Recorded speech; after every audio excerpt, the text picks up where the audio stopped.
नमस्कार बच्चों, आप सभी का स्वागत है आपके अपने चैनल अनूप सिंह बैस में। और अभी फ़िलहाल के लिए जो आपके पास में क्लास 10th के लिए एक्सरसाइज 9.1 के मैंने एग्जांपल्स बताए हैं from 3rd to 6th example. अब आप क्वेश्चन नंबर 6 से लेकर क्वेश्चन नंबर 12 तक जो आपके पैटर्न है वो सारे बताए गए हैं। उनमें जो सिमिलर क्वेश्चंस है, सिमिलर क्वेश्चंस के टाइप में मैंने उनका सॉल्यूशन का हिंट भी दिया है और साथ ही साथ में ये बताया है कि वो कौन से क्वेश्चन पर बेस्ड है। तो आप क्वेश्चन नंबर 6 से 12 तक के लिए इस वीडियो को पूरा देखिए। पूरा देखने के बाद में जो भी आपके डाउट्स रहे हैं वो आप एक बार क्वेरीज़ में कर सकते हैं और वो हमें पूछ सकते हैं। साथ ही साथ हम आपको उसका तुरंत के तुरंत उसका रेस्पॉन्स देंगे। और इसी तरह कंटिन्यूसली अपनी स्टडीज़ को फोकस कीजिए और साथ ही साथ में बने रहिए आपके अपने चैनल अनूप सिंह बैस में। तो चलिए शुरू करते हैं।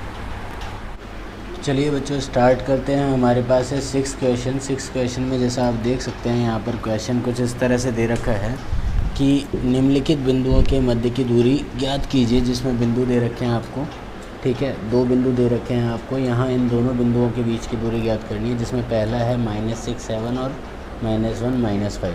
तो 6 का फर्स्ट अगर आप सॉल्व करेंगे तो यहाँ पर दोनों के बीच की दूरी आपके पास क्या हो जाएगी, रूट ऑफ x2 - x1 का whole square plus y2 - y1 का होल स्क्वायर। इस तरह से जब आप इसे सॉल्व करने बैठेंगे तो यहाँ पर अपने पास क्या हो जाएगा, रूट x2 - x1 यानी x2 आपके पास ये हो गया, x1 आपके पास ये है। तो यहाँ पर क्या हो जाएगा, -1 माइनस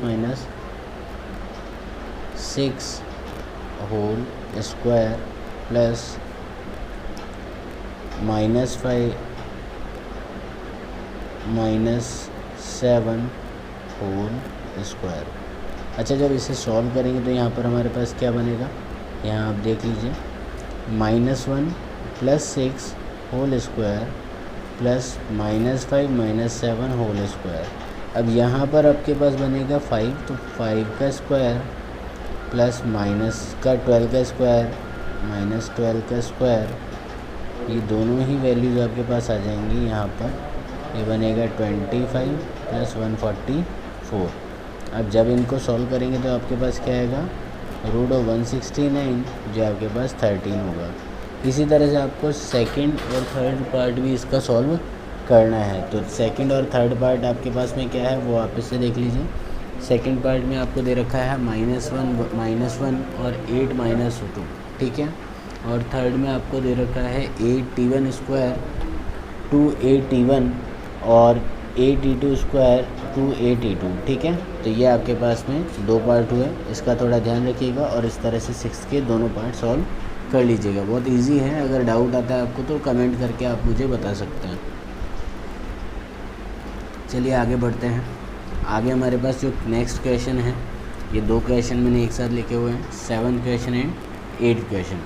7 में सिद्ध कीजिए कि बिंदु इन तीनों को ये तीनों एक समकोण त्रिभुज के शीर्ष हैं। अगर ऐसा है तो इसको मैं A, इसको B और इसको C मान लेता हूँ।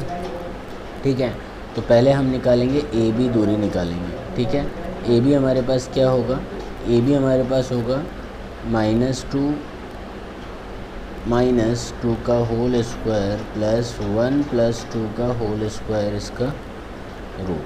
मतलब आपके पास यहाँ पर क्या बनेगा, यहाँ आप इसको सॉल्व करेंगे तो आपके पास बनेगा -2 आपके पास हुआ 4 का स्क्वायर 16 + 9 यानी 25। ठीक है, अब इसी तरह से आप नेक्स्ट जब सॉल्व करेंगे तो ए बी के बाद में BC निकाल लीजिए। BC आपके पास क्या होगा, वही सॉल्व करते हैं। यहाँ पर BC आपके पास होगा 5 + 2 का होल स्क्वायर प्लस 2 - 1 का होल स्क्वायर यानी रूट 7 स्क्वायर 49 प्लस 1 स्क्वायर 1 यानी हो गया रूट 50। और इसी तरह से आप AC निकाल लीजिए। AC निकालेंगे तो आपके पास क्या होगा, 5 - 2 whole square plus 2 + 2 whole square. ठीक है, अब ये क्या बना आपके पास में, 3 स्क्वायर यानी 9 + 16 यानी रूट 25। तो आप यहाँ कह सकते हैं कि यहाँ BC स्क्वायर बराबर AB square plus AC square, इसीलिए यह एक समकोण त्रिभुज के शीर्ष है। इसलिए ए बी एवं सी समकोण त्रिभुज के शीर्ष हैं। ठीक है, तो आपके पास यहाँ पर क्या हुआ, ए बी आपने निकाल लिया, ए बी निकालते आपके पास क्या बना 16 + 9।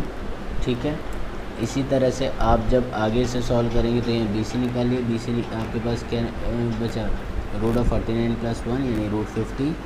इसी तरह से ए सी आपके पास आया √25। तो ये आपका 7th क्वेश्चन हुआ। इसी तरह से आपको 8th क्वेश्चन भी करना है, बस मैं हिंट दे रहा हूँ इसका कि आपको क्या करना है।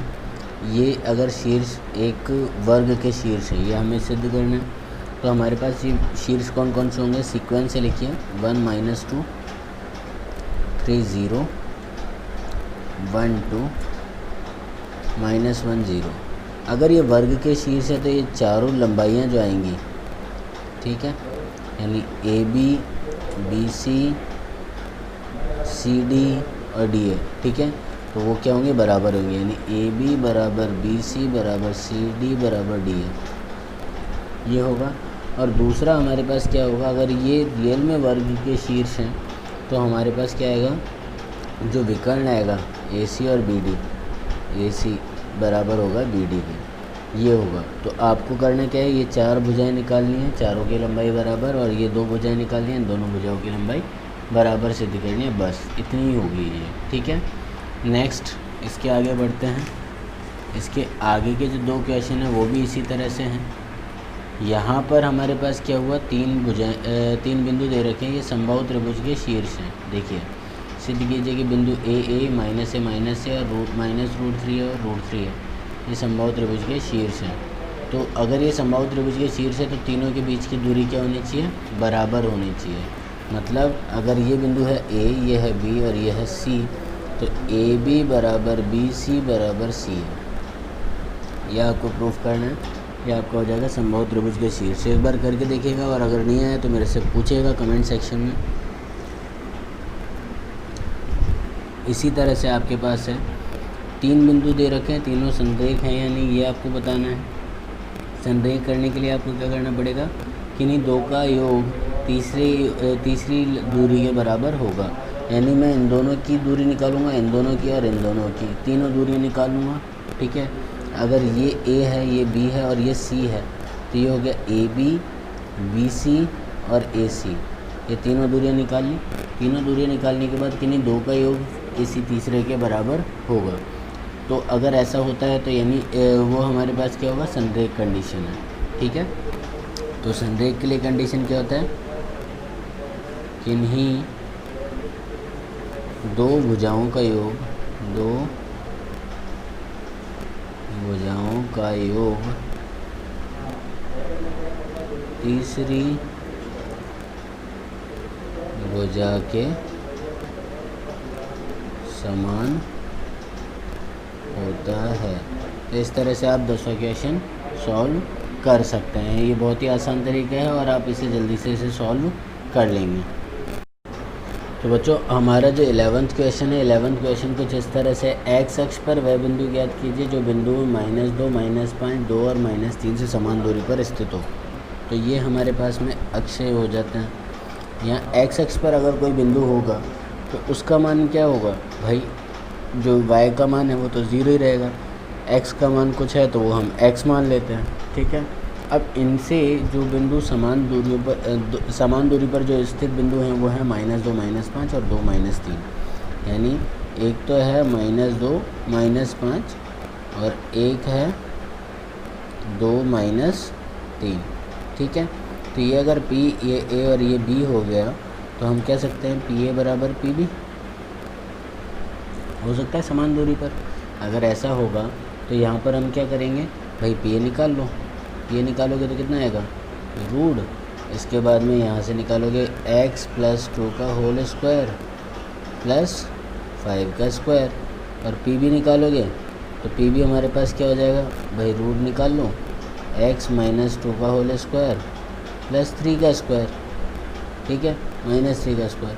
अब इसको जब सॉल्व करोगे तो दोनों को बराबर कर दो, तो यहाँ क्या हो जाएगा, PA बराबर PB है तो हम ये भी कह सकते हैं कि PA² बराबर PB²। तो इनका जो स्क्वायर होगा उससे ये क्या हो जाएगा, इसका स्क्वायर हो जाएगा, मतलब रूट हट जाएगा, इसका भी स्क्वायर मतलब रूट हट जाएगा। तो बचेगा क्या, x + 2 का होल स्क्वायर प्लस 25 बराबर x - 2 का होल स्क्वायर प्लस 9।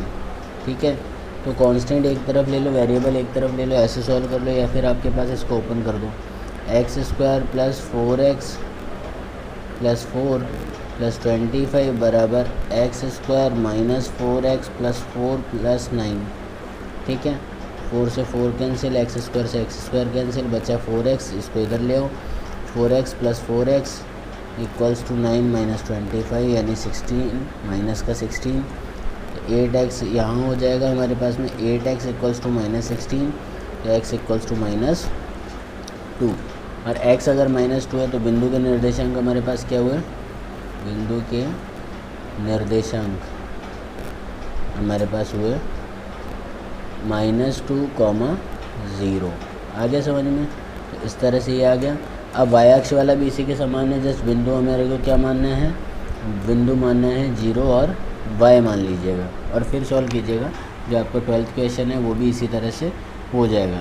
तो यहाँ तक हुआ हमारा 12th क्वेश्चन, और 11th क्वेश्चन का सॉल्यूशन मैं अभी बता चुका हूँ। एक बार आप इसे स्क्रीन पॉज करके नोट कर लीजिए।